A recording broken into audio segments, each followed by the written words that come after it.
Hey sellers, I'm Ria Mittal and welcome to the Ultimate PPC Workshop where we're going to teach you all things Amazon advertising, and this is the only workshop you need to get started with your Amazon campaigns in 2022. As you all know, these webinars and workshops are really interactive, so make sure that you feel free to ask us anything and leave all your questions in the comment box below, and we will be answering all your questions towards the end of the session. So today we have two amazing speakers with us today. One is Mina Elias, who is my favorite person when it comes to PPC. You will meet him in just a minute and you'll see how pumped up he gets about advertising. And the second person is Dilip Vamanan, who's the co-founder of SellerApp, and he is here to tell you everything about advertising and automation, which is going to be really interesting as well, because as you're scaling your business, you realize how important automation is going to get for you. I'm going to be discussing the agenda for today. The first thing that we're going to be speaking about is how you can launch a perfect campaign in 2022, which will be presented by Mina Elias. And the second thing we're going to be talking about analytics dashboard and PPC cleanup of existing accounts, again covered by Mina Elias.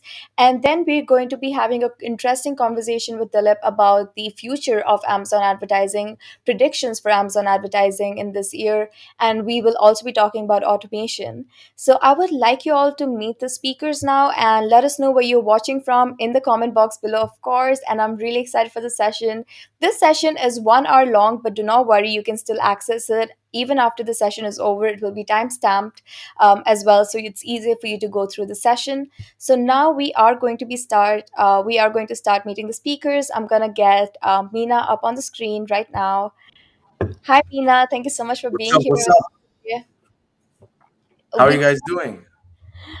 Mina and I were just talking about working out, and working out just reminded me that it's New Year's, and many of you already or must be thinking of a New Year's goal. So let us know what your New Year goal is in the comment box below. And Mina, what is your New Year's goal?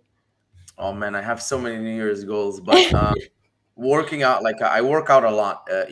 Cleaning up my diet is definitely one of them. So I eat pretty healthy, and I meal prep all the time. However, the source of the food, like right now, is regular stores. So one of my biggest goals in this year is to completely shift from like regular stores to supporting like local farmers. So you know the source of the fruits and vegetables. You know the source of the meat and the chicken. It's humanely like raised and killed and stuff like that. So that's kind of one of my like nutrition goals. I have a lot of goals. I have sports goals. I have like goals to like give back to the community. I have family goals and all of that kind of stuff. So it's a big year. It's right here. Like there's actually like a big list on the wall. There's 10 sections. There's three goals each section. I'm really excited for you. 2022 is the year of Mina Elias, everyone. You heard here Yeah. first. I'm wishing you good luck for that. Our next speaker is Dilip Vamanan. Dilip, you're on the screen right now. Thank you so much for joining us today. How are you doing? Hey, hi Ria, hi Mina. Excited to be here. I think this is the first session of 2022, right? Yeah, really. Yep, this Forward. is our first webinar of 2022, and we're diving right into Amazon advertising because that's what you guys wanted last year. So we are focused on Amazon advertising this year. Dilip, what is your New Year's goal? So before that, I think Ria, I was just wondering how did you kind of summarize and how did you put up all this, the whole big session into 1 hour, right? I mean, you were saying people can actually see that offline, but I mean, all the way from starting from how to set up the campaign, all the way up to optimizing and the future of Amazon, right? I think it's a very vast topic, but you kind of put it all together in an hour time. So kudos to you. Yeah. Thank you so much, Dilip. I think it boils down to listening to our viewers, and I took down the points that they mostly asked in our comment section in our most webinars, and I've gotten two experts here for you all who are going to be answering your most asked questions. So we also have an IGTV series coming up, by the way, that literally answers the most asked questions on Amazon. Keep an eye out for that. It goes out next week. Dilip, what is your New Year's goal? Oh, I was just trying to deviate the topic to something else, but anyway, you put me back to the same thing. Yeah, I'm so not leaving you. great. I know. So 2022, I think it all started really well for us. I think we had an explosion of customers in the last 2 weeks, and we had literally the whole tech infrastructure we had to rebuild because we had explosion of customers, and I mean there were a lot of big customers who came to us. So I think 2022 is really going to be exciting because I think we have obviously started working with a lot of bigger brands, right? I think the last 4 years of our business, I think we were very focused on the mid-term sellers, medium sellers, and the Q4 2021 we started seeing a huge number of bigger sellers getting onto us, right? So it's gonna be exciting, lot of work to do, and the way advertising, especially on Amazon, is growing. I think it's super Definitely, fast, yeah. right? So yeah. There's so many new updates almost every month, or not if so every week. So I'm really excited to see how Amazon takes form this year. And of course, you're going to be covering predictions in 2022 for Amazon advertising. Really excited for that. So yeah, though you have met our speakers, say hi in the comment box below. Please make this session interactive. And if you have any more questions, we will be answering them towards the end of the session. Dilip, I'm going to put you in green room, and we're going to get started with the session. All right. So, Mina, the first thing that we're going to be speaking about today is how to launch a perfect PPC campaign in 2022. Well, I understand that there's no perfect when it comes to Amazon, right? So, what is your definition of a perfect PPC campaign that you can launch in this year? Okay, so to explain what a perfect launch is, we have to cover like what's the goal with the launch. When you get a product on Amazon, there's a few things that you want to accomplish. First, let's cover the honeymoon period. In the first 60 to 90 days, there's something called the honeymoon period. We all kind of made this term up, honeymoon period, because Amazon gives you a chance. You have no sales history. Like we don't know, like you put the product up, Amazon doesn't know is this a good product, is this a bad product. If it's a really good product, Amazon wants to pump it up really hard and make sales because Amazon's going to make more money. So in the first 60 to 90 days, it gives you a chance. It's almost like an unfair advantage because you could have like 5 reviews and show up in the top of page one. In those 60 to 90 days, our goal is two main things. Number one, to index and rank for as many keywords as possible. And then number two, to establish as much sales velocity as possible that we can afford. So, I've been in two positions where I've pumped, I put $100 a day, 200, 300, 500, 1,000, $1,500 a day in PPC spend, and my sales went up. And then, I was kind of spending $1,500 a day, making $2,500 a day in sales. And then after cutting it down, we kind of level off where we're doing, maybe spending $800 a day and making $2,000 a day in sales. So that's kind of like an example of establishing sales velocity. Now, this is going to completely depend on how much money you have, but that's one of the goals is to have that sales velocity, which then Amazon will say, "Wow, this is a product that is selling very, very well on Amazon, and will continue to pump you up the ranks." And this is very, very crucial in the first 60 to 90 days. The second part of the perfect launch, quote unquote, is the fact that you're indexing and ranking for all of the important keywords. Amazon is a cataloging system, and it's a search platform. So people are coming, they're looking for something. They are looking for an electrolyte powder. They're looking for like a beanie bag. They're looking for a garbage disposal, whatever. They're looking for all of these different things, and so they're typing searches. And if Amazon is indexing you and putting you in all of the right places, and you're getting that in your backend, Amazon says this product is relevant for all of these keywords, and then they're ranking you up. That makes your product easier and easier to find, and then there's more and more people seeing it. And it's like it's an equation, right? It's sessions and then conversions. So if your conversion rate is 30%, 10 people see you, 3 people will buy you. If you have a 30% conversion, if 100 people see you, 30 people will buy you. If 1,000 people see you, 300 people will buy you. And so when we're doing the conversion rate, obviously there's a lot of experts that will tell you how to optimize your listing image and title, all of this stuff to get a good conversion rate. But then the other portion of it is traffic, and then the traffic, there's PPC, and then there's organic, and they're like very closely related. So PPC, we're launching these campaigns obviously, but also we want to rank for a lot of keywords organically, so we can show up in all of the organic searches, as well as Amazon says we're relevant for these keywords, and then shows us more and more. So I'm going to share here what like my perfect launch looks like. So let me share right here. All right. So this is kind of like a template that I've built out for myself. And my team has to fill this out every single time we're gonna create a campaign. So I have the product name, the ASIN, the SKU, the basic stuff. Campaign budgets, I usually always start with $100. Anything less than 100, I found that is not effective enough. It's just Amazon won't be able like to spend money. It's just, it says it's too small. Not that it won't be able to spend money, but it's not effective. Then we have the different categories. So I have the main keywords, the supplementary keywords, and these, before I move on, these are the keywords that help us index and rank. What I do in this case is I'll use Helium 10 as a tool. I'll go and I'll get our top 10 competitors that are like very closely related to us, highest amount of revenue.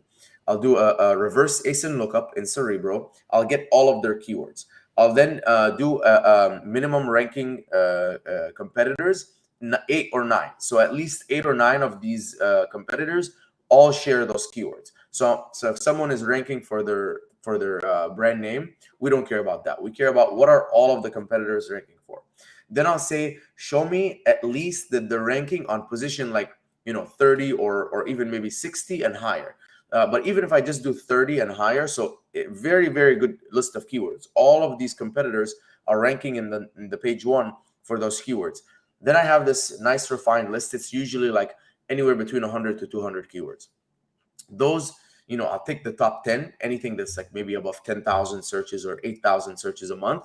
Those will be my main keywords. And I'll usually do, one keyword per campaign, broad, phrase, and exact. Those ones are very strong roots, and they will help you index very aggressively and drive a lot of traffic. They're also the most expensive. So, kind of brace yourself that, you might spend money. If you can't afford it, then you can always cut down the bids. That's totally fine. But at least Amazon will start indexing you. Now, with all of the rest of the keywords, I pick everything that's above 1,000 searches a month. And now, I'm putting the balance in probably 5 keywords per campaign, broad, phrase, and exact. And I'm launching all of those campaigns as well. It doesn't have to be all at once if you're afraid of spending too much money. But always keep in mind, if you lower the bid enough, you won't kind of get like all of a sudden $1,000 a day and spend. You can always work your way up. Can you explain what is a campaign overlapping? Which campaign keywords should negatively target? We don't negatively target anything here because all of these keywords are completely unique. We're not duplicating anything.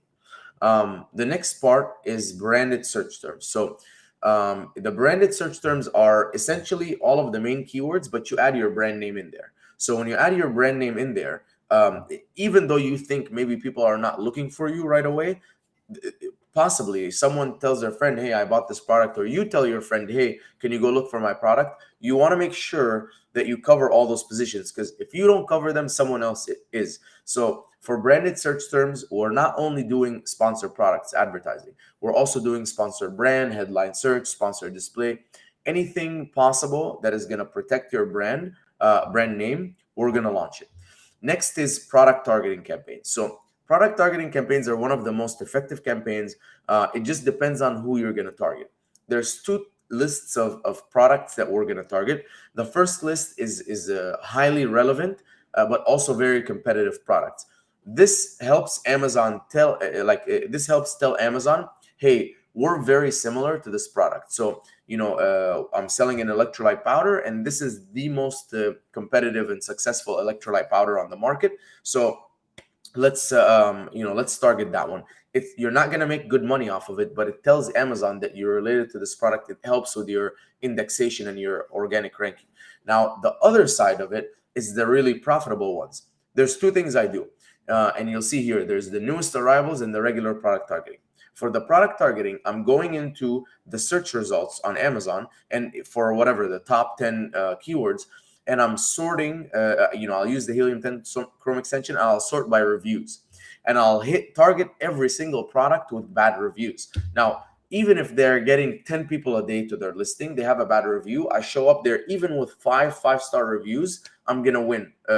Most likely, I'm going to get that, the like traffic from them.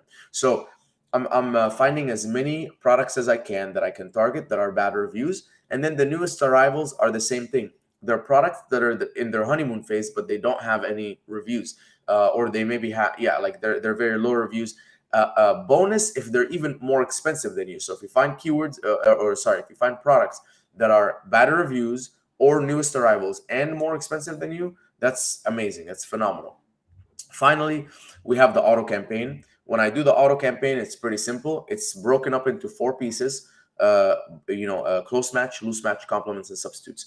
I break them up into four auto campaigns, not one, because sometimes this, or most times, the substitutes performs way better than like the loose match, and the close match performs way better than the loose match or the complements. And so when something performs really well, I want to give it more budget, more bid, and let it grow, instead of having them all together sharing the budget, because the bad ones are also taking the budget. So it's just not a good idea to combine them. So I see some questions here. I'm gonna answer them. Do you think that the selection of keywords that Amazon suggests can also be reliable enough to use in your campaigns? Absolutely. It's a good idea to use Amazon suggested keywords if they make sense. They're just not what I immediately am going for, because once I do this launch, my goal is in the first 7 days, because we have the main keywords and the supplementary keywords as broad and phrase and exact. So the broad and phrase keywords, they're discovering a lot of keywords for me. So I'm going to go into the search term report, and I'm going to open up the search term report. I'll look at all of the customer search terms, the profitable ones. So let me say, anywhere between 1% to 30% ACOS, that's profitable for me. So I'm going to take all of those keywords, and I'm going to launch them again as broad, phrase, and exact, as long as I'm not already launched. So they have to be unique. That I'm not already targeting them, and they're profitable. So between 1 and 30%, I'm going to take them and launch them. And so now it becomes a system. You're launching campaigns, you're going into the search term report, you're finding the profitable stuff, you're launching new campaigns, and so on and so forth. Should we go for the Amazon suggested bid or a custom bid? So the suggested bid is a good point to start, because it's like what Amazon thinks you should be at. However, that you should use your data, like based on your experience. So you can start at the suggested bid, because for a fact that's going to get some traction. If your budget is small, go under the suggested bid. If you've already in the past started at $1 and it's spending too much and the suggested bid is $1.50, for me, like supplements, the suggested bid is like $3.50. I'm not going to start at $3.50. It's too high.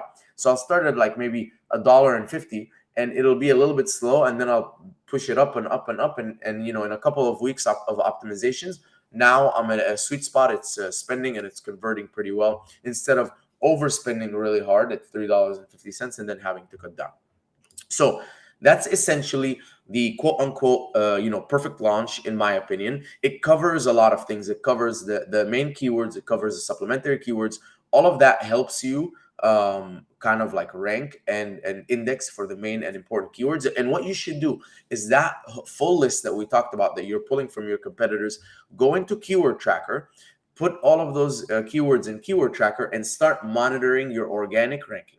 And then you every single week look at where organic rank was and where it became. And then every single week you start kind of like monitoring it and say, okay, these keywords I'm still not indexing or ranking for. Let's create PPC campaigns. Let's maybe put them in our back end in our search terms or something, or maybe in the back end of our enhanced brand content, something like that. And then you can keep doing that and index and rank for more and more organic keywords, and that number should grow. So if you do a reverse ASIN lookup on your product, that number of keywords you're indexing for should grow over time. And so that's how you know that's working. Branded protects your stuff. Product targeting gets the easy targets. So the really bad reviewed ones, like 3.5 stars, or the ones that don't have any reviews, are brand new, they're in their honeymoon phase, so you know that they're getting at least a little bit of traction, but they're just like not competitive enough that they're going to steal the sales from you. And then the auto campaigns, break them up into 4 auto campaigns. Incredibly powerful. Amazon uses its data, and Amazon obviously has the best data, and so Amazon is finding all of these good keywords and product targets and showing up there. And obviously, if they're not working out, you can always add negatives and things like that in the auto and the broad and the phrase campaigns. So we've covered that.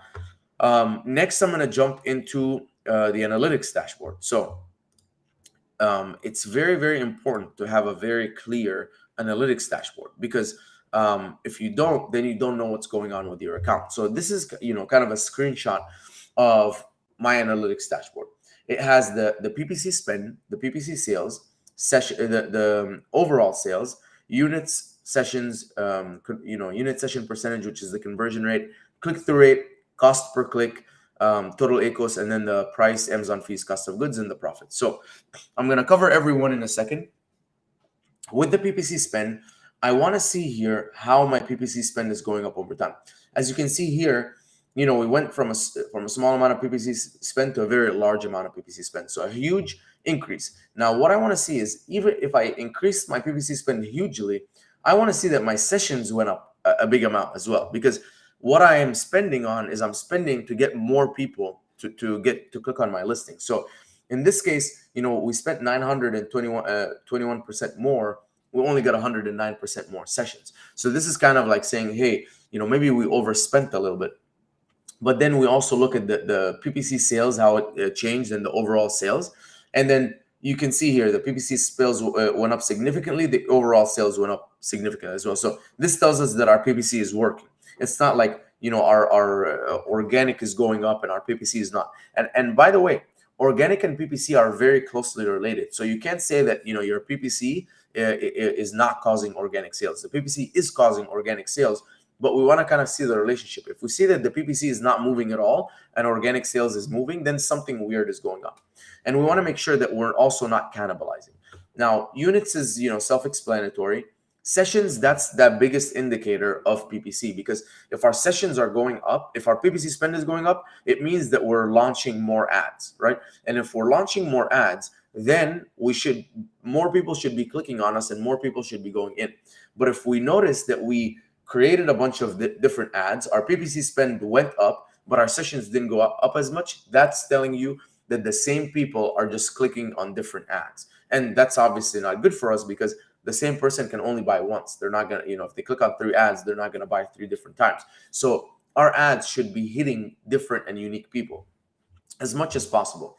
Conversion rate and click-through rate. So this is a very big one, because the click-through rate will indicate how much do people want to click on your listing. If you notice that all of a sudden your click-through rate has gone down, this isn't, this might not be related to your PPC, but it's an indication that something on your listing, especially on the front, when comparing it in the search, something's wrong. Maybe your image is a little bit messed up. Maybe you lost the coupon. You had a coupon, you lost it.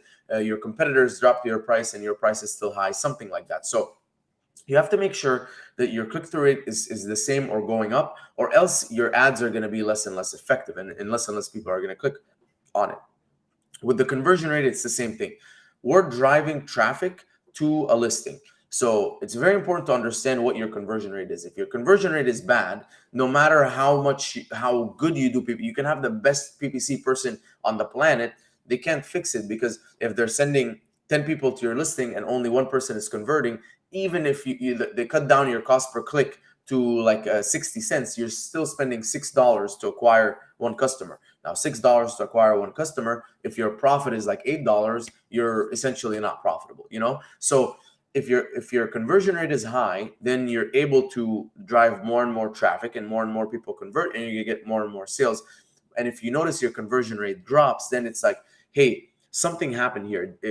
Are we out of season? Should we cut down the PPC spend? Or, did our price go up? Did we increase our price and now people aren't converting as much? So it's very important to keep that metric, because it's an equation. Both of them have to work. The sessions have to be high, conversion rate has to be high, click-through rate has to be high. If your click-through rate drops, okay, not enough people are going into your listing. If your conversion rate drops, okay, not enough people are converting. If your sessions drop, not enough people are going to your listing. So that's kind of the equation. And then here we have the cost per click to understand, what's our cost per click? Are we overspending? Were we bidding a dollar? Like here we were bidding like $1, whatever. But obviously, we had a bunch of data here where we weren't spending on PPC. This wasn't actually $1.28. This was like maybe a $4.48 is the average. And now here it's $4.23. So we actually went down on average, because it was 5 here and 4 here, $4.46 and $4.50. Now it's $4.23 on average. So that's good. We're going down. If we can cut it back to 4 and still maintain the same number of sessions, great. Now we're saving 20 cents on every click, and it adds up, because obviously if we're getting 3,633 sessions on average, it's going to take maybe 2 clicks per session. So you're talking about 7,000 clicks, and if we save 20 cents on 7,000 clicks, it's still a lot of money. It's still like $700 or something like that. So anyways, that's why we keep our eye on cost per click. Total ACOS, that's the main metric, right? ACOS is not really that good of a metric, because it's just based on the PPC. But obviously we know that the PPC affects organic ranking also, and we just talked about in the launch how if you have a really good launch, all of your organic ranking and keywords will move up. So it's good to keep your eye out on total ACOS. And then the whole point of having total ACOS is, as you can see here, the total ACOS was 1.5%. We were making 39,000. Now the total ACOS is 12%. We're making 54,000. So don't be blinded by the fact that there needs to be a really low number for it to be good. Once you hit a certain point and you're kind of like steady at that point, which is, let's say, 10% total ACOS, you can say, okay, let me push it up to 15% total ACOS. Let's see what happens. Maybe you'll make more sales. If you do, then 15% is the better total ACOS to stay at. The guiding factor should be your profit. So in this case, the profit went from 19.5 to 21,000. Okay, so if that number is increasing, that's good. We want to keep doing that. Now, obviously, in this case, we went up $6,000 more. We have about $15,000 more in sales. However, only $2,000 more in profit. So this tells us that there is a lot of room to refine and cut things down. So but as long as the profit dollar amount is going up, that's the number that matters, because that's the number that is going to get deposited into your account at the end of the day. Because if that number is going up, great. If your total ACOS goes from 10% to 3%, don't think that you're accomplishing anything if your net profit at the end of the day is going down, right? So that should be your North Star. That should be your guiding to everything. So if you're like, hey, I'm gonna try this crazy thing out, I'm gonna do like 10 keyword campaigns, whatever.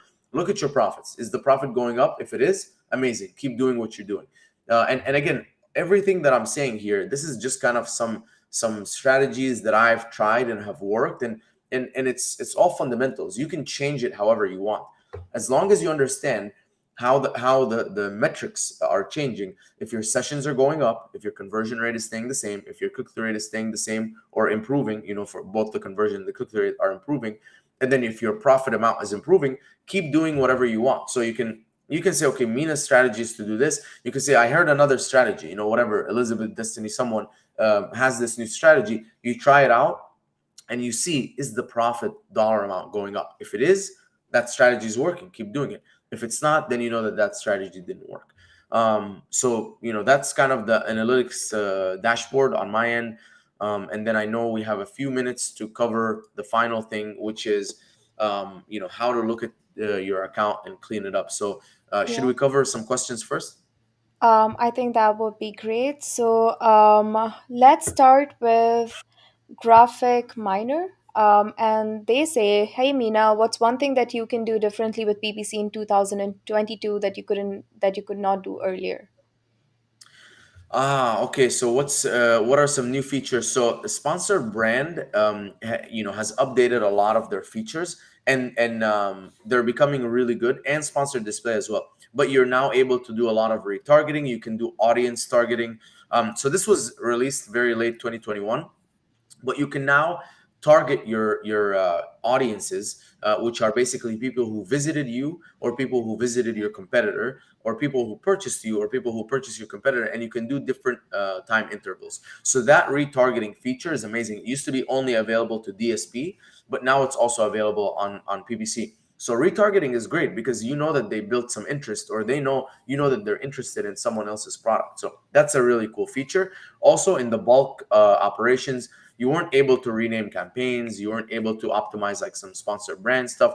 They're allowing a lot more bulk optimizations across the board for everything.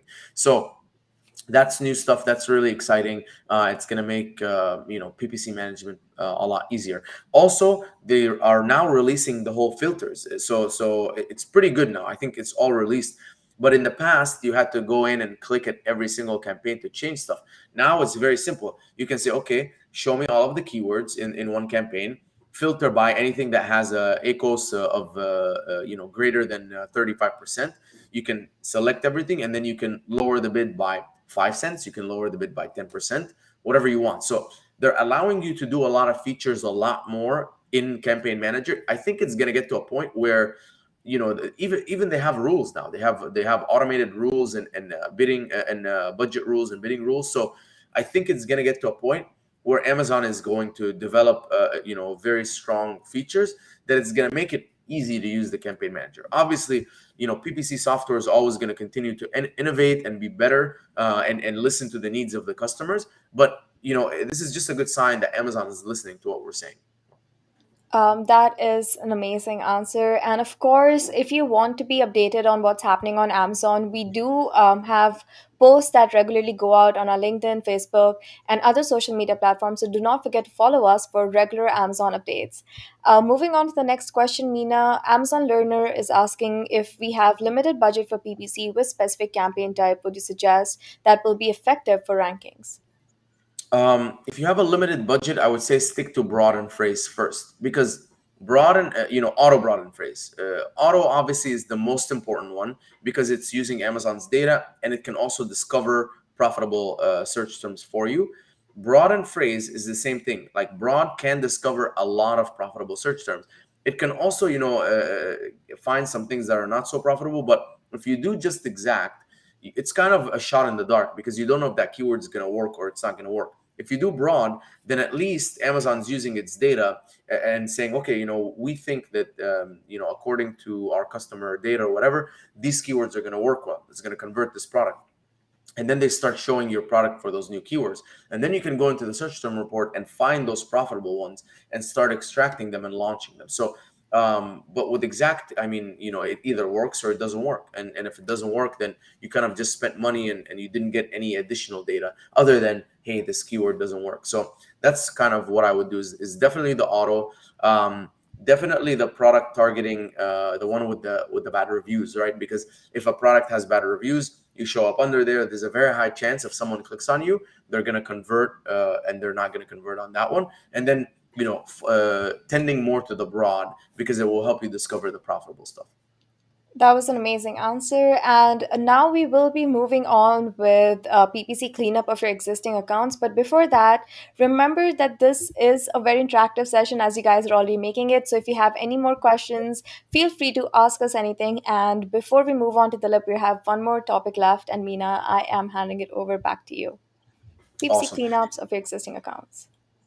And this is a simple one. I'm just gonna tee this up for Dilip because Dilip is gonna talk about how to audit your account and actually look at everything that's not working in there and all that kind of stuff. So on my end, when I'm going in and I'm trying to clean up an account, right? Because a lot of you here are already existing sellers on Amazon, so like, okay, this is an amazing launch, but I already launched, and so there's some things that I may have done that have not been the best, or some things are working, some things are not. How do you clean everything up? Okay, so here's how I would go about it. First of all, portfolios. Every single product should have a portfolio, and you should only have portfolios for the product. So if you have 3 products, then there should be one for each product. That you should have 3 portfolios, and that's it, not 17. Now, if you have variations, if the variations are closely related and you're going to target them in the same campaigns, then you should just have one portfolio for the 2 variations, because they're as if they're one product, and you're just letting the Amazon choose which one to show and letting the customer choose which one they want to buy. So portfolio. Second thing, campaign names. You want to have very good campaign nomenclature, because when you have the good names, you can very easily identify what campaign does what and it's for what. And when you go into the bulk sheets and try to optimize, you can very quickly figure out what's doing what. So always have a product code at the beginning. So if you're selling like a Celsius orange, I would do like CO, for example.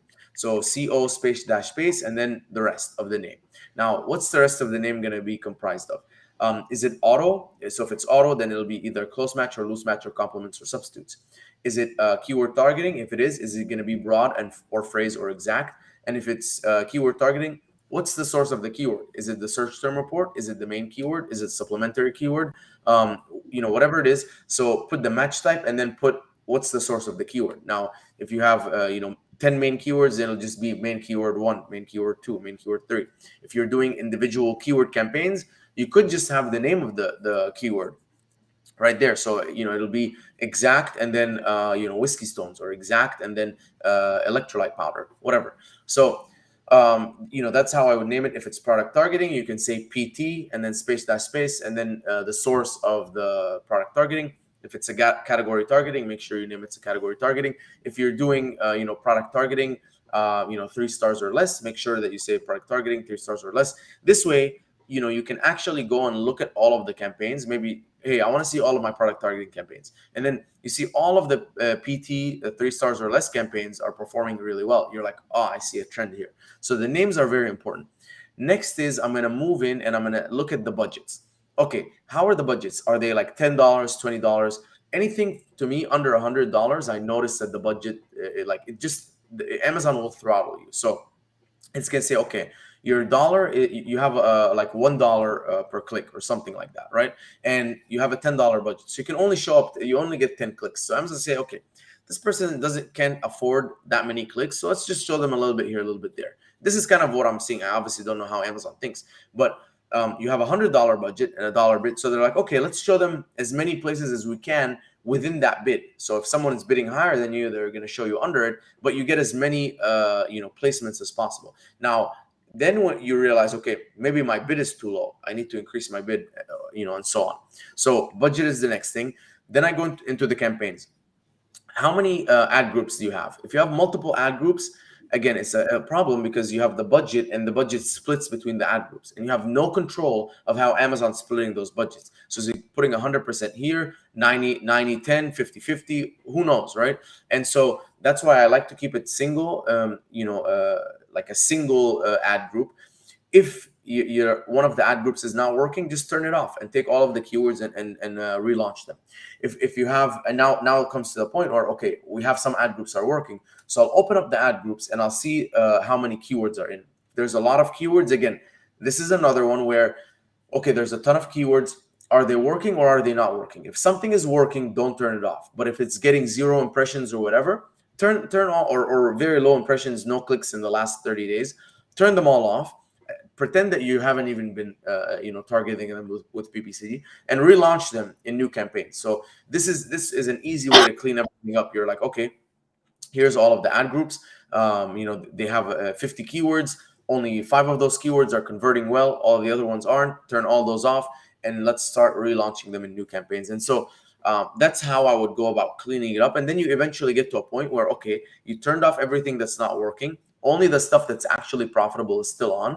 Great. If it's working, if it's profitable, keep it running. And then you take all of those keywords and start giving them new chances in new campaigns, single ad group. And then, I would say like maximum 5 keywords per campaign. So that's my cleanup process. Thank you for that explanation. Just to add up, I think I get a lot of these questions as well. So, one thing that I would like to add on to already so well explained that Mina has said, that your campaigns have memories. So, if a campaign is not working out for you, don't keep re optimizing it and just start a new campaign, because Amazon campaigns do have memories. And if a campaign is not going to work for you, or if it's not working from you from the start, it's better to create a new campaign. Would you suggest the same, Mina? Yeah, again, you said it perfectly. If it's not working, why keep it running? Like Amazon has history. It says, okay, this campaign has bad history. It's not going to be working. So instead, just turn it off, put it in a new campaign. And in the same one, you have like 50 keywords. You think you're running PPC on the 50 keywords, but you're probably only running on the top 5 or 10 that are spending. If they're not spending, if they're not getting conversions, if they're not profitable, what's the point of them even being there? It's not going True. to make any difference. That was very well said. And I see that our amazing partners, Acromy, is here to say hi to you and I, Mina. And thank you so much, Natalie, for such a wonderful comment. Really great information. Thank you. Mina, I would really like to thank you for being here. And now we are going to be moving over to Dilip Vamanan, who's going to be talking about how you can audit your existing PPC campaigns and talk about automation. So, Meena, if there are any questions for you, I'm sure there will be questions for you. So, I'm just going to put you in the green room so you can take a break. And I'm going to Sounds get good. Dilip on screen right now. Awesome. So, before we move forward, it is really important for us to understand what advertising automation is. And we have a small clip for you to see, and this can be like a little break for you all as well. So, let's watch this quick advertisement and then move on to Dilip Vamanan. So, I will see you all in just a bit. Are your Amazon PPC campaigns costing you a lot of money? Wishing you could optimize your campaigns to boost your product sales and generate high profits, but lack of time holding you back? Then keep on watching, because boy, do we have something exciting for you. I'm here to tell you that all your problems can be solved in one word: SellerApp Advertising Automation. What is it, you ask? Well, SellerApp Automation is the industry-leading advertising automation software that can automate all of your routine Amazon PPC tasks and increase your sales. How do we do it? Using data-driven machine learning algorithms, of course. SellerApp will optimize the bids, harvest new keywords, and remove negative keywords, which means better ad position, lower ACoS, and increase in sales volume with a higher return on ad spend. Sounds fantastic, right? So, why use SellerApp automation over anything else out there? Pre-designed, proven rule sets customizable for your goals. Rule sets that are comprehensible by anyone. Grow your sales and ROI while minimizing wasted ad spends. Click the link in the description and sign up on SellerApp. Explore our powerful SellerApp automation feature today. Let us do our magic on your Amazon business. All right, so you just saw SellerApp's automation tool in just a bit, but Dilip is going to be giving you a thorough demo of it and talking about more on how it can help you better. So, Dilip, I am bringing you up on the screen right now. Hi, Dilip. Thank you so much for Hey, being hi, here. Ria. What Yeah. do you think of Mina's session till now? It was a great session because I think I actually noted down a couple of points which he mentioned. Like, I think advertising is more important than ever. I think we always Yeah, used to suggest Amazon advertising once your products are established. But currently, at this point of time, even if you are at the launch stage, even if you don't have any reviews, we actually started suggesting advertising for all the sellers, right? So I think a lot of interesting points there. And also, like, I think the pace in which the Amazon advertising platform has been evolving, that's like phenomenal, right? And true. we Yep. are really really excited to be part of the Amazon partner program as well, where we do suggest a lot of new functionalities to the existing seller central dashboard, and Amazon is really listening, right? So the pace is phenomenal. Amazing. And I believe that you're here to talk about the Amazon advertising prediction for the year 2022. So, whenever you're ready, please share your screen and let's get started. Yeah, Also, so for those of you who are watching right now, if you have any questions, leave them in the comment box below. We have Dilip here, and Meena will be back to answer all your questions. So, feel free to ask us anything. Over to you, Dilip. yeah, so I was just noticing some of the comments which people have put out during the live session of Mina, and I could see a good number of people who have just started selling on Amazon. So True.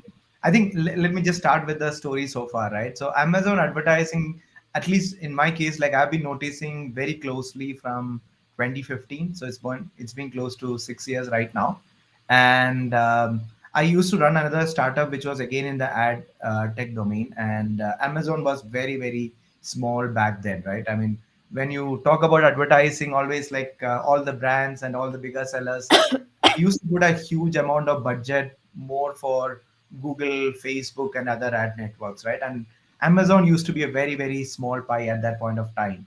But the over the last 5 to 6 years, Amazon has grown to a stage where right now, the last year, I was reading essentially the stats of 2021, and the in just in US, the Amazon US digital ad revenue has reached close to $25 billion, right?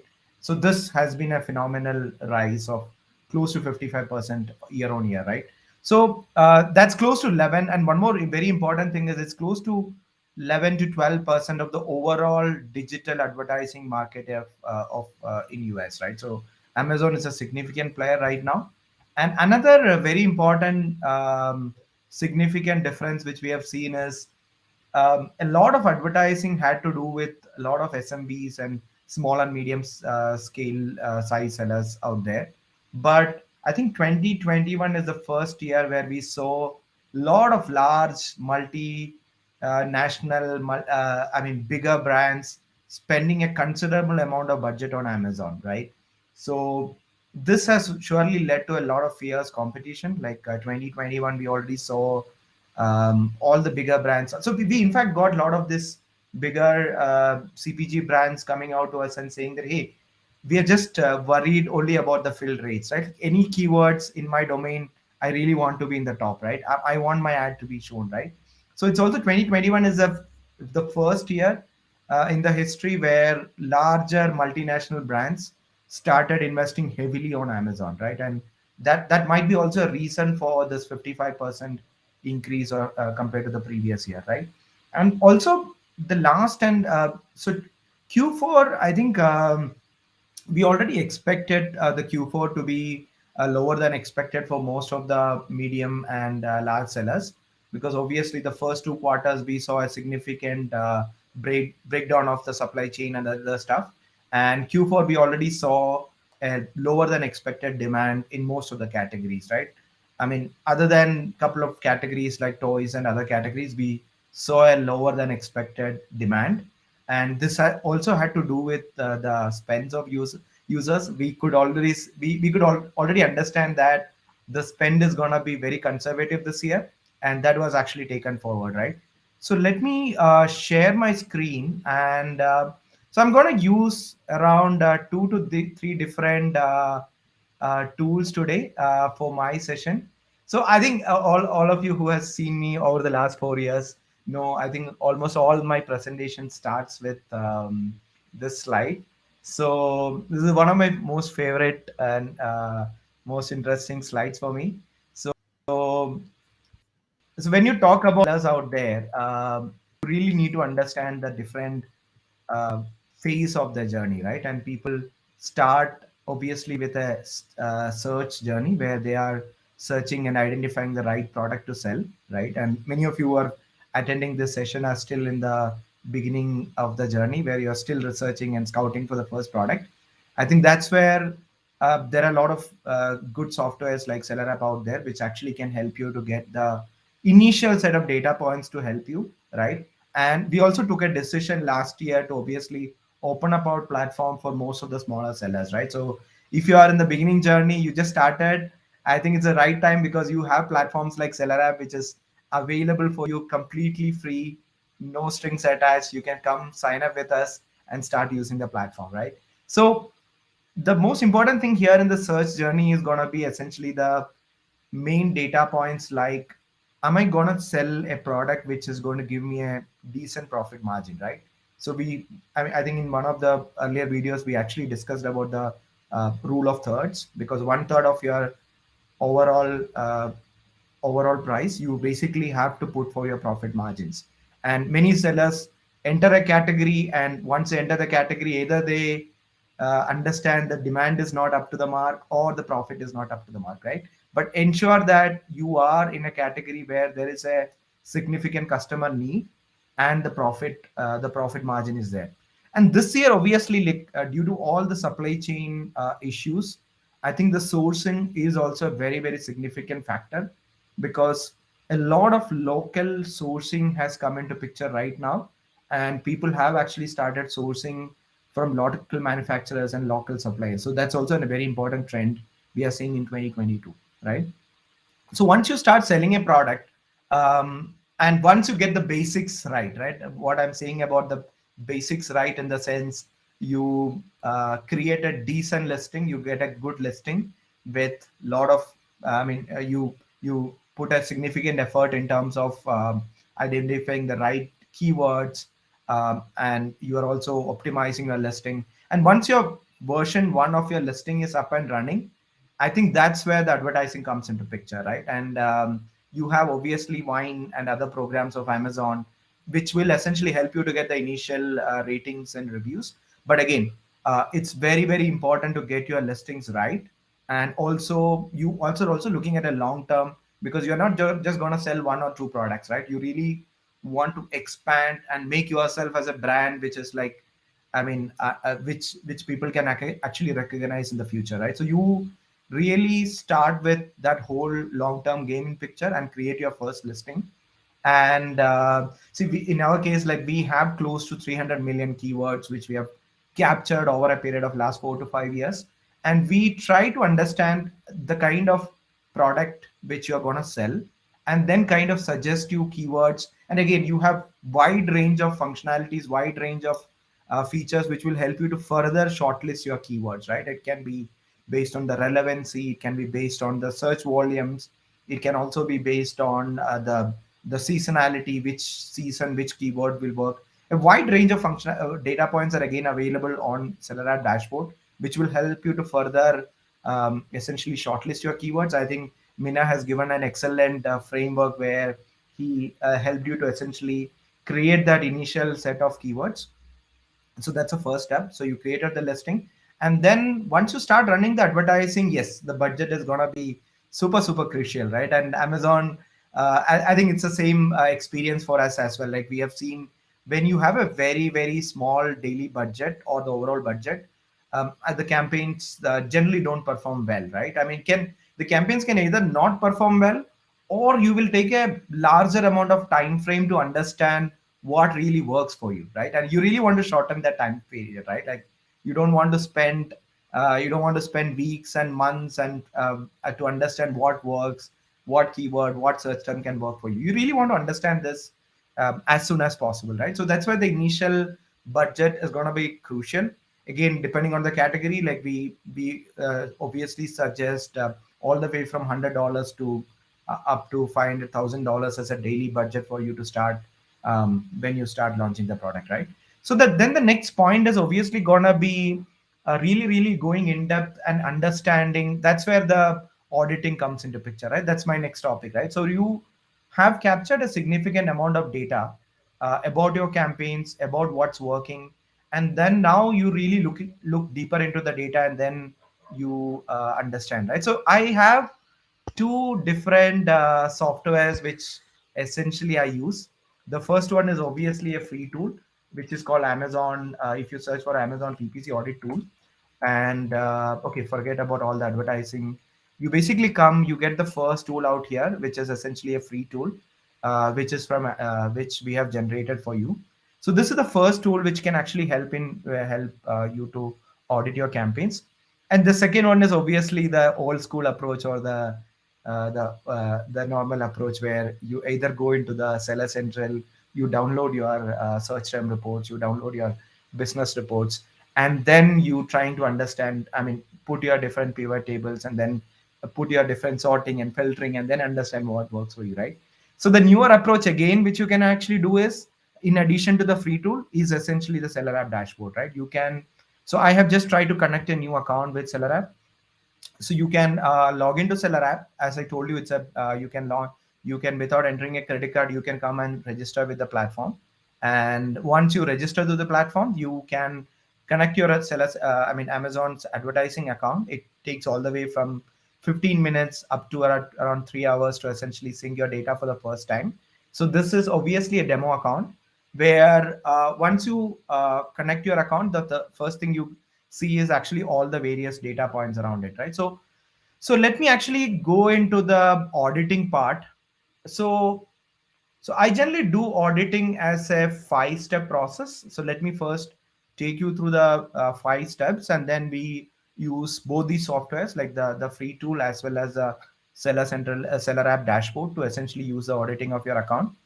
So the first thing I'll really look at is essentially the various performance metrics parameters, right? All the way from, okay, I mean, and again, before that, I think the first question comes to your mind as like, what's a minimum duration of data which I require to do perform an audit, right? It again depends on your category, amount of data you have captured. Again, if you have spent a significant amount of budget, your budget is, let's say, $500,000 per day, and you spend over a week, maybe you will have a good amount of data to essentially analyze it, right? But let's say your budget is, let's say, $10 or $50. It might take, let's say, all the way from like 1 week to, let's say, 3 months to essentially analyze and audit it, right? But let's assume that in the other case where you have been running ads over a period of time, let's say over a last quarter or last year. So I would obviously look at the last quarter data to essentially do this analysis. So the first thing is obviously I look at the performance metrics where I will look at all the basic data like, okay, what is my spend, what is my ACOS, what is my ROAS, how much sales I did, all those basic data. That's the first basic set of data which I look at, right? The second thing is most of the time what happens is we get some of the existing sellers comes to us and say that, hey, can you please do an audit for us, right? The first thing the first red mark which we see for 90% of the sellers is they will have a very very screwed up campaign structure, right? And Mina explained about the portfolio again, and we obviously see I mean campaign structure. I will look at three things. I will look at obviously, okay, what kind of products are there, what are the phases of product, are they just in launch phase or are they matured product or are they in the growth phase, and how the campaign structure, are these only manual campaigns or are these automatic campaigns, and the last one is what are you trying to achieve from different campaigns, right? So do I have a very easy visual representation in the format, or why, how is even the campaigns named, right?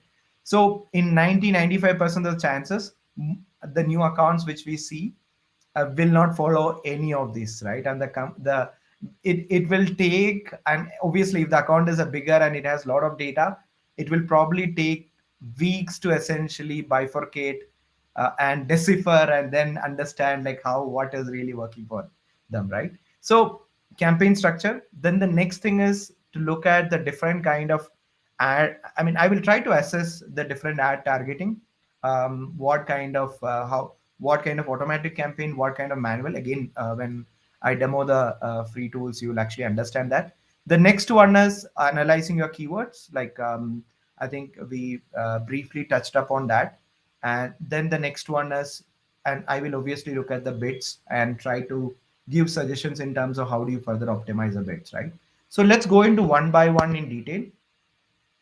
So let's look at the easiest way. As I told you, like you go to Google, search for Amazon, essentially Amazon PPC audit tool, and you will get this free tool which is out there. I will search on the, I'll get this, and I will download my search term report and I will upload it here. And let's assume that the products are in a growth phase. I mean, it has been there for more than 3-4 months, and now I'm really looking at that growth. And assume that I'm okay to have I mean ACOS of, let's say, 25%, right? And let's see what the platform gives for me. So it takes couple of seconds to essentially analyze and give you the data, but the summary is already there. But the complete data, it will take couple of seconds to analyze and get it. So okay, I can surely enter my details, and probably an expert will get back to you. But let me skip for that now. So I get already the summary by now. So the basic performance metrics it has already analyzed. And okay, this is surprising for me. It's saying that bad, right? I mean, okay, my score is less than 7. Okay, which means my obviously my ad campaigns are losing money here. And okay, it's time to enhance your PPC strategy. So why bad, right? So the first thing I will look at is, I mean, how is my campaigns, how is my keywords, and what about my match type? Okay, everything I have performed really low. My ACOS is super high, 124%. Assuming that this is a product which is there for more than 3 months in the market, I think the performance indicators are bad. I will go into the next step. I will try to assess the different type of targeting. I'll try to understand the automatic versus manual. Again, I will understand which is working for me, right? Again, I will try to understand broad, phrase, and exact, what kind of split I see and what is really working for me, right? So I will try to dig deeper and deeper into this, and so this already gives a very good tons of information in terms of what is performing, what is not performing. In case I have actually given more attention to it, how much money I could have saved, right? So here in this case, you can actually see that a very good percentage of my spend is just going into the wasted ad spend, right? And most of the time when I show these numbers to a even an experienced seller, I think this generally blows their mind, right? Oh, I'm wasting 50 or 80 percentage of my ad spend in just wasted, right? So this is already, so in this case we also give you a projection in terms of, in case if you continue like this without further optimizing, what kind of ad spend, what kind of wasted ad spend you will incur annually, right? So that itself is a very, very huge number. So this is the easiest way. As I told you, go to Google, search for Amazon PPC audit, get to the SellerApp thing, enter your, I mean, upload your search term report, and you get a report, right? So this is the easiest way. Now comes the newest way. I get into SellerApp and I connect my the seller central account, advertising account with me. And once the account is synced, I can analyze all my basic performance metrics from the overview section itself, right? It actually gives you the spend, orders, ACOS, the performance based on what's performing, what's underperforming, what's not performing, and my revenue share from the auto versus manual campaign, and also based on the search term analysis, right? So keywords is what you generally bid for, but search term is essentially what Amazon essentially gives you under the campaign manager, right? So you essentially can again do at a search term analysis what has been performing, what is underperforming, what is essentially absolutely not performing, right? So in the same account, what we have seen, you can see a significant portion is actually going to not non-performing, and you can again click on it and dig deeper and then try to analyze that, right? Again, I mean, on a product level, again I can actually make this analysis what is non-performing. So in this case you can already understand that there is a product which is non-performing and there is one product which is absolutely not performing, right?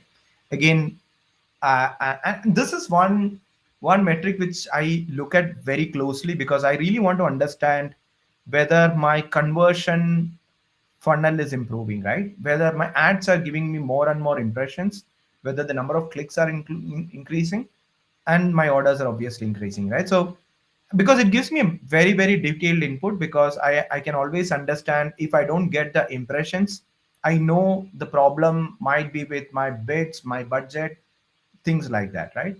Or my product is not relevant. But if I don't see the clicks, I can surely will attribute that problem to my primary image or the where the ads are coming, like whether it is a top of the search, what is my search position, all those things actually comes into picture when I see the clicks are low, right? So this kinds of summarizes the performance metrics.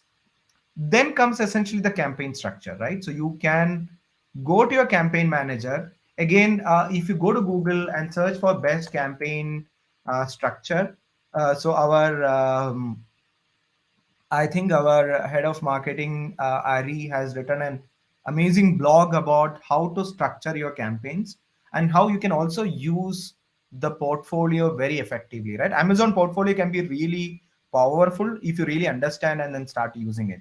So, just keeping the interest of time, I'm not going into detail, but this is a blog which actually explains a lot about how to structure your campaign, how what are the different match types and everything very, very very, very in a detailed manner, right? So now coming back to it, so I will look at the campaign structure. And again, as I mentioned, your campaign structure has only three things. First thing is what kind of products, what is the kind of intention you have, and the last one is what are the type of campaign. So we have seen scenarios where people kind of put, okay, you have created a campaign called men's sneakers, and under that you started actually adding ad groups and keywords which are about women's sneakers, right? So we have seen all those weird campaign structures, but I'm hoping that many of you who are watching are following the basic structure. That really helps in a long way, right? So now, once you are clear with your campaign structure you created for a long term, The next step is obviously gonna be the different ad targeting types. Again, the blog which I mentioned to you, I think this it's a 4,000 word blog, so I'm not gonna go into it, but it's a very very important thing. Again, very, I mean, on a high level, Amazon has automatic as well as manual. Automatic is where you really give the control to Amazon to decide what kind of ads are really, what kind of initial keywords your product should be shown for you, all those kind of things. So it's a very basically you give the control to Amazon, and once you're very clear with what has been working for you, I think you can double down using the manual campaigns, right? So the next one is analyzing your search terms. That's where the search term explorer really comes into picture.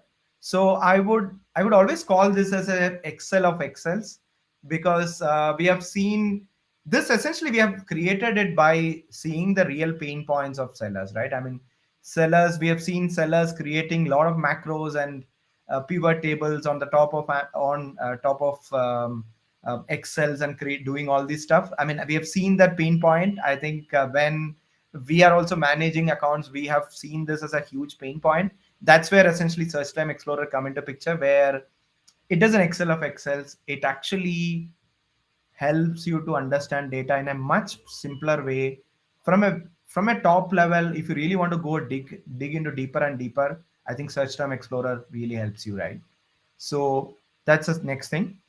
And the last one is optimizing your bids, right? So I will always look at all the anomalies in terms of my data. So I always goes into my campaign manager, and the advantage of SellerApp is essentially it actually can give you data at a even at a time series manner, right? So you can essentially go deeper and deeper, and it can actually give you. Okay, let me go to the search term explorer again, and so you actually get details in terms of the match types, impressions, all those details. In addition to that, you can also understand how it has been performing over a period of time, right? So I always will look at anomalies, right? Increase in spend, the keywords which are working for me suddenly now stop working, or increase in the bids, all those things I actually always keep looking for it, right? So again, what we have again understood here is, again, when if you're running thousands of campaigns, again this can become really really overwhelming for you. That's why what we have done is we have built something called insights, which works on the top of your existing search terms and organize this data in a much easier and simpler way for you, right? So we put it into around 4 to 5 different buckets.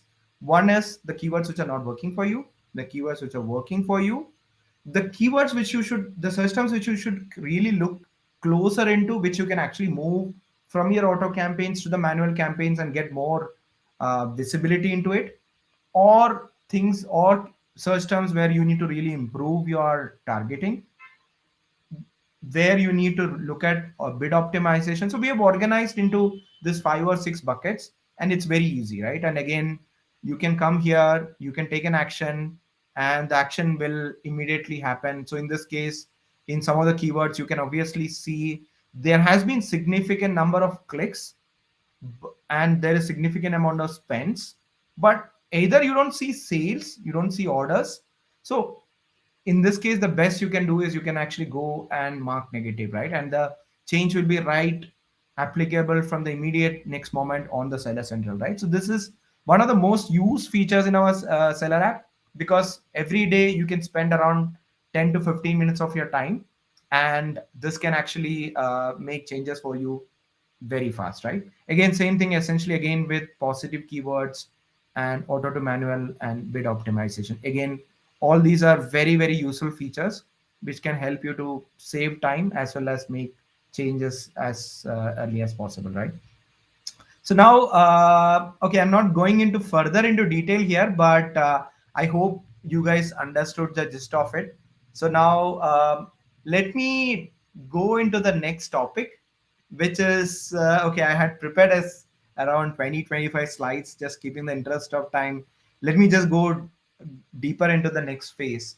So one is, so if you look here, I think the seller's journey, as you rightly know, is not a very easy journey, right? It has a lot of hurdles during the SSOS journey, and you have multiple difficulties there.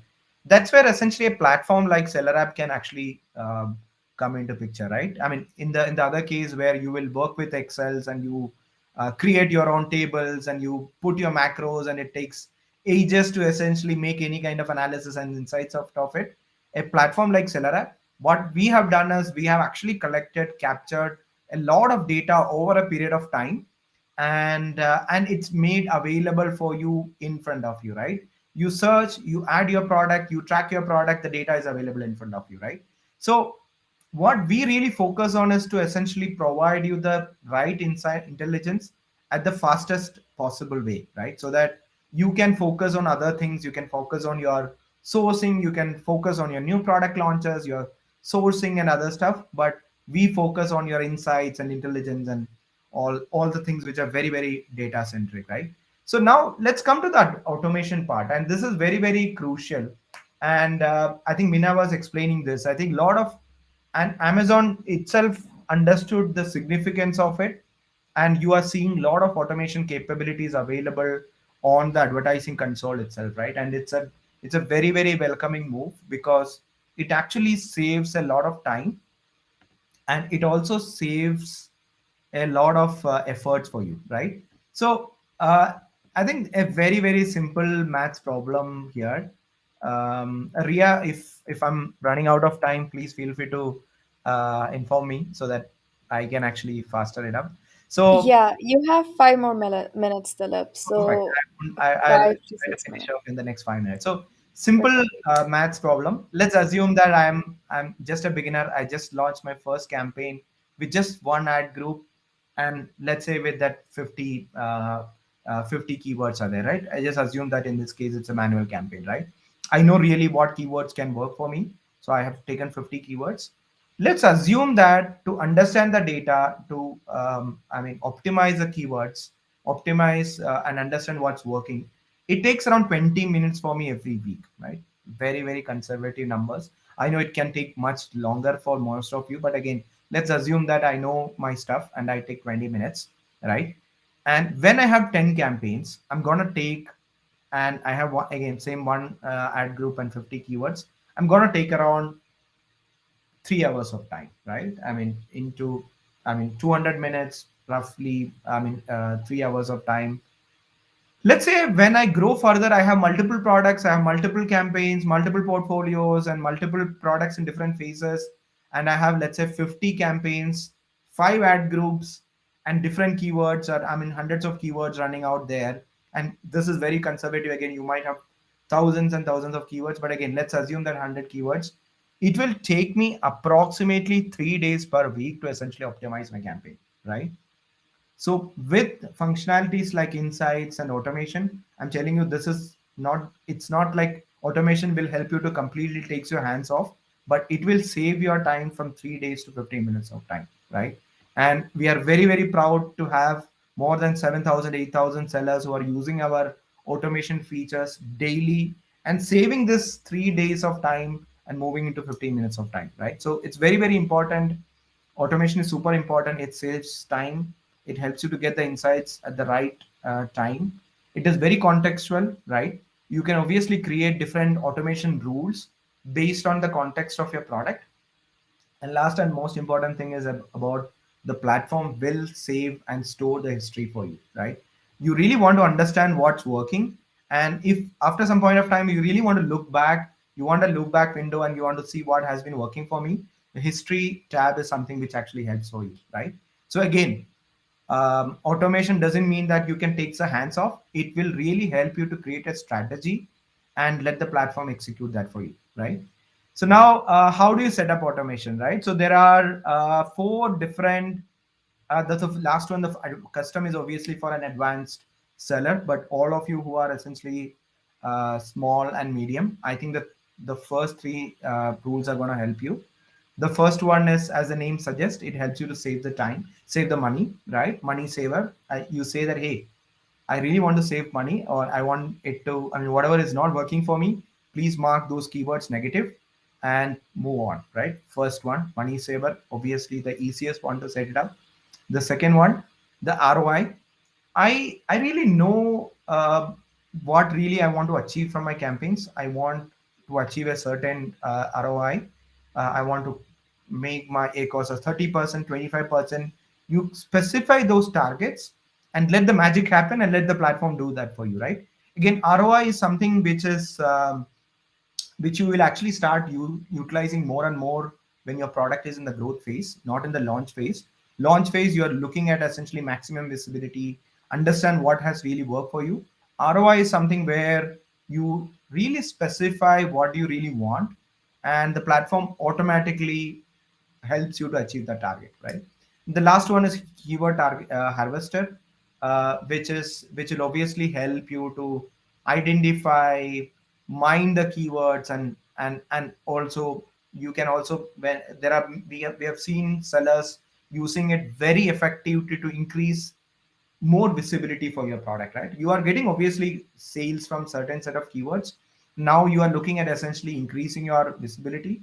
So keyword harvester is essentially one will come into handy, right? And the last one is the custom rules is where technically you can actually mix and match. You can actually put, you're a more advanced user, you really know what you're doing. So the custom rules where you have no limitation, you can specify the different variables, and the platform again use it for you, right?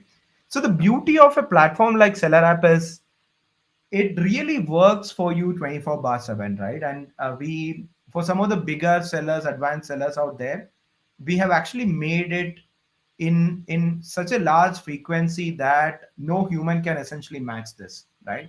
The changes are being done at in certain minutes or certain seconds, right?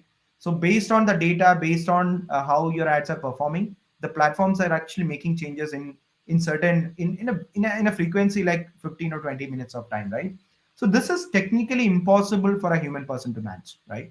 Again, a platform like SellerApp will essentially help you to define the strategy and make the platform work for you, right? So that you work hand in hand with a powerful platform, and the platform essentially help you to essentially, I mean, run your strategy in the best possible manner.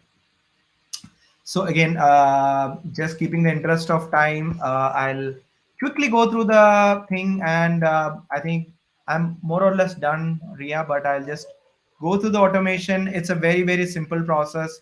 Click on automation. There are already rules blueprint available here, and always you do have the quick start available here.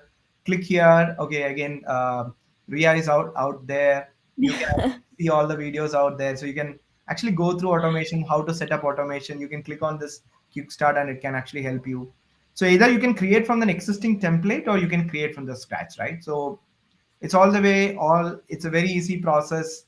And one more thing we have ensured to do is, in many cases when users are actually stuck with taking decisions in terms of, okay, what should be my ad cost, what should I put it as a minimum impressions, or what should be my CPC, right? So in all those scenarios you can obviously reach out to us, and we are always there, and always there to guide and help you. Yeah. So last thing, I mean, I think the last part of me, I think, Ria, is to what are my top predictions for 2022, right? So I would look at 2022 in a very different way, because I Mhm. can see that the larger brands are already there. They have a significant budget out there for Amazon. So the game is going to be really different. It's going to be really tough for the medium scale sellers. So they really need to work harder. The strategy has to be intact. And video ads, again, we already saw a significant adoption of video ads last year, but we see that continue to happen in 2022. And Amazon is obviously coming with newer and newer formats. So yeah, a lot of Yep. exciting stuff to happen. Exactly. And if you haven't checked out something called Amazon Live yet, you definitely should. I believe that it's going to be huge on the platform as well. Thank you so much for being here, Dilip, and thank you so much for that informative session. We do have a few questions for Mina, so if you have any final comments, we can address that before bringing Mina up on the stage back again. Nothing further. I think, Ria, I think we will have a we'll have a larger session, especially only on how to set up the automation and how to Yeah. use your insights, because I know this is a very, very wide topic, and Yep. 20-30 minutes, I am sure that I cannot do the full justice to it. So Definitely. we will surely have a larger session, and yeah, looking forward. I'm looking forward to as well. If you want to understand how automation can help your business, keep an eye out on SellerApp's all the social media platform for more information. So thank you so much for being here, Dilip. I'm bringing up Mina on the stage right now, and I'm putting you back in the green room. Sure. All right, so Mina Elias is back with us again. Hi, Mina, and we are here What's to up? answer some questions. Mina, before we begin, what do you think of Dilip's session? Amazing. That was really good and a lot of in-depth information. Covered a lot. I love the free audit. That was pretty cool to kind of it's like a quick check on like how well am I doing. I'm maybe I'll try it myself and see like hey, maybe I can improve myself too. So that was pretty cool. And yeah, I'm happy to answer questions. So I know we've been out for a while, so let's do it. Okay, Right. We so will only be taking up five more questions, leaving this question aside. So if you have any more questions, leave them in the comment box below, and SellerApp experts are going to be answering them for you. So let's get started, Mina. The first question is by Amazon Learner. Hi, Mina. I audit my PPC campaigns, and we're having high ACOS for the auto and sponsored display campaigns. What do you suggest? Should we go for manual or broad exact only? Okay, so if you're having high ACOS in the auto, then I would suggest that you go in and you pull out the search term report and then you show the customer search terms in auto, see the things that are high ACOS, sorry, see the things that are high ACOS or spending and not making money and add them as negatives before like switching to broad or exact. And the next question is also by Amazon Learner. He has a couple of questions, so I'm proud of you. High search volume keywords and high bids. What do you suggest? Should we rank for low and medium search volume keywords? Yeah, you should be targeting everything. So if you can get the low and medium search volume ones as well, that's totally fine. I understand that the high search volume has high bids. However, they help with the like routes and the indexation. But of course, I mean the goal is to if you can have 1,000 long tail low search volume keywords and each one just does one sale profitably, then you're making a lot of money. So definitely go for converting on the low search volume ones, but the high search volume ones are the ones that really help with the rank. Amazing. The next question is, what's one strategy that sellers normally engage that you would not recommend to a beginner like myself? Um, One strategy I wouldn't recommend to a beginner. Um, I don't know. I mean, it's like it's so broad. I would say like just optimize your account a lot. Like every 3 days, take a look at everything that's going on, and every 7 days make some changes.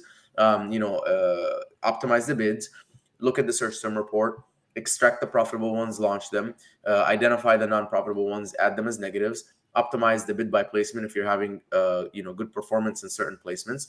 Look at the budgets, make sure you're always increasing the budget with stuff with good ROAS. And just kind of keep that flywheel going and don't kind of set it and forget it. Maybe one strategy is don't delegate your PPC completely if you don't know what's going on. So learn how to do it. So even if you hire someone, an agency or whatever like us, you can at least keep us accountable because I can say, oh, we're doing do in your account and you don't know what's going on. So make sure that you don't completely offload it and not know how to keep that person accountable. Amazing. I really like that advice. We got some bad reviews from Amazon Wine Program. We're running PPC but no conversions. What should we do now? Okay, so the band, yeah, I mean, you should get reviews because there's nothing that can like go look into your business reports. If your conversion rate is under 20%, you need to go get reviews. So however you have to do it, go hit up 5-10 people. Hey, please, even if it's against terms of service, get the reviews, because if you have bad reviews, you're never going to convert. Well, I mean, would you buy something with bad reviews? No, I True. wouldn't. So it's impossible to make money. Yeah.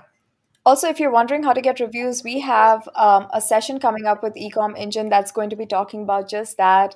It is going to be Nice. happening next month, so keep an eye out for that. And the next question is we have 1,900 reviews on a product, and our ACOS is 32%, and profit margin is 41%. What ACOS would you suggest for this product?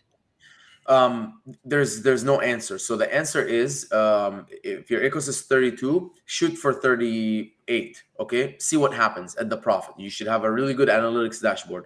So see what happens to the profit. If the profit goes up, amazing. If the profit goes down, change it from 32, go to 27, 26. See if the profit goes up, and then it's just change, test, get a result in the profits, and see what happens. Definitely. Or you can check out SellerApp's ACOS calculator that will help you do just what you're asking for. It's a free tool available on our website, so do check that out. The next question is for Dilip. They asked, does automation benefit a small beginner seller, or is it worth for a small seller like me or for a bigger brand? Dilip, I'm bringing you up on the screen right now so you can answer this question. You already kind of answered it in your presentation, Yeah, but I think Mina has also answered. I think I mean if you're a beginner seller, you have a very less amount of budget. I don't think automation is gonna help you. I think you really Mhm. need the minimum numbers, right? I think $100 used to be a very good number 2 years back, but now it's not, right? So you really need to have a decent amount of data to essentially make the automation work for you. All right, and that is it for today. This was our ultimate PPC workshop. If you have any more questions, leave them in the comment box below. We will answer them later after the session. Thank you so much for being here, you both. I had an amazing time with you, and I'm going to put you all back in the green room and just finish the session right now. Thank you. Mina is excited for his workout, so he's gonna do just that. So, thank you so much for watching, everyone. If you haven't already, make sure to like and subscribe to SellerApp's YouTube channel. We have 2 webinars monthly, we have 2 guide videos monthly, and of course, a lot of educational content for you to watch. So, do not forget to subscribe and turn on the bell notification. Until the next time I see you,